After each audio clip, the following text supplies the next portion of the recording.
دوستو مسند احمد میں امام احمد بن حنبل رحمہ اللہ تعالی حضرت ابو سعید خدری رضی اللہ تعالی عنہ سے ایک حدیث نقل فرماتے ہیں کہ الشتاء ربیع المؤمن، موسم سرما سردی کا موسم مومن کے لیے بہار کی حیثیت رکھتا ہے۔ کیا فرمایا کہ موسم سرما مومن کے لیے بہار کی حیثیت رکھتا ہے۔ دوستو بہار کا موسم کیا ہے؟ بہار کا موسم یہ ہے کہ ہر طرف سبزہ زار ہو، درختوں کے اندر سے نئی پوپلیں نکل رہی ہوں، پودوں کے اندر سے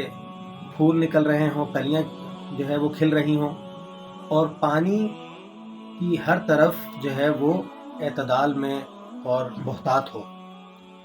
اور اسی طرح نہ زیادہ ٹھنڈ ہو نہ زیادہ گرمی ہو۔ ایسے موسم کو موسم بہار کہا جاتا ہے، کیونکہ حضور صلی اللہ علیہ وسلم کی کلمات جوامع الکلم ہیں، منابع الحکم ہیں۔ سرور دو عالم صلی اللہ علیہ وسلم نے موسم سرما کو مومن کے لیے بہار قرار دے دیا۔ اس کا کیا مطلب ہے؟ ہم جانتے ہیں دوستو کہ مومن فقط دنیا کا تاجر نہیں ہے بلکہ آخرت کا تاجر ہے، اور آخرت ہی جو ہے وہ مومن کے پیش نظر ہونی چاہیے اور ہوتی ہے۔ اسی وجہ سے مومن کے لیے موسم بہار کو موسم سرما کو موسم بہار قرار دیا ہے۔ کہ دیکھیں،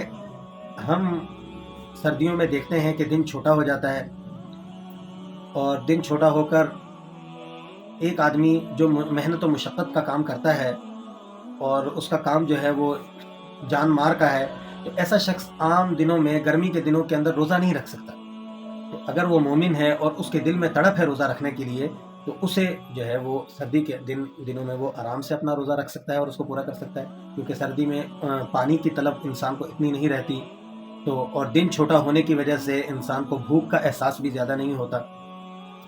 اور راتیں لمبی ہو جاتی ہیں سردیوں میں۔ ہم دیکھتے ہیں عشاء کی نماز جو ہے وہ 7:30 بجے ہو رہی ہے، اور فجر کی نماز صبح 5:30 سے 6 بجے، 6:15 6:30 بجے تک فجر کی نماز کا وقت رہتا ہے، اور اس سے بھی آگے چلا جاتا ہے 7 بجے تک۔ تو ایک آدمی عام دنوں کے اندر تہجد اس کے لیے پڑھنا دشوار ہے۔ گرمیوں میں چونکہ راتیں بہت چھوٹی ہو جاتی ہیں دن طویل ہونے کی وجہ سے، اور انسان تہجد نہیں پڑھ سکتا، تو اس کے لیے جو ہے وہ موسم سرما یہ بہار کی سی حیثیت رکھتا ہے کہ دیکھیں وہ اپنا تہجد والی جو اس کی جستجو ہے، جو اس کی حسرت ہے، وہ سردیوں کی راتوں میں آرام سے پوری کر سکتا ہے۔